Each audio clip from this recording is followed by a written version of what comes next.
Cinderella scrubs steps, her worn dress a stark contrast to her stepmother and sisters lounging in finery. Despite her labor, Cinderella's radiant smile shines as she gently aids a small, fallen bird. The stepmother's sharp voice pierces the morning air. "Cinderella, stop wasting time." Her stepmother adds, "There's more work to be done." Cinderella's stepsisters huddle, eyes gleaming with anticipation as they read the royal invitation, their laughter echoing.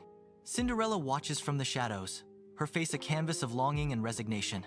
"Could I go too?" Cinderella asks, her voice barely a whisper in the room. The stepmother's sharp retort cuts through the air. "Don't be ridiculous, Cinderella. You'll stay here and clean." Beneath the silent night, Cinderella weeps on a stone bench, her sorrowful tears glistening like scattered pearls in the moonlight.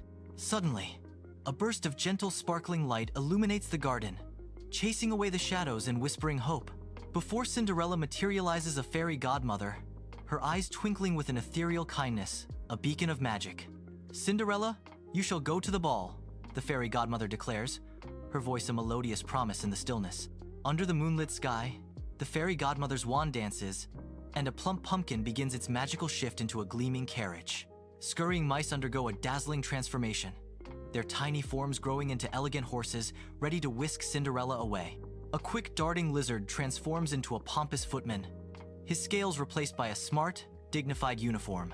With a flourish, Cinderella's rags ripple and transform into a stunning gown, complete with shimmering glass slippers. "Be back before midnight, or the spell will break," the fairy godmother warns, her voice echoing in the night. Cinderella steps into the opulent ballroom, a vision of ethereal beauty that commands the immediate attention of every soul present. A hush falls over the room, broken only by the soft rustle of silks and the distant strains of the orchestra. The prince, utterly spellbound by her radiant presence, begins his determined approach, his gaze never leaving her. With a gentle bow and an irresistible smile, he extends his hand, a silent invitation hanging in the starlit air. "Would you like to dance?" the prince asks, his voice a soft melody amidst the grandeur, offering her a world of dreams. Ding dong! Midnight's chimes echo through the ballroom, each note a hammer blow against borrowed time. Cinderella gasps, her eyes widening as the enchantment threatens to unravel, the dream slipping through her fingers. Her satin gown, shimmering under the radiant chandeliers, betrays the urgency of her impending transformation. She pulls away from the prince, a desperate farewell etched on her face as magic's deadline looms.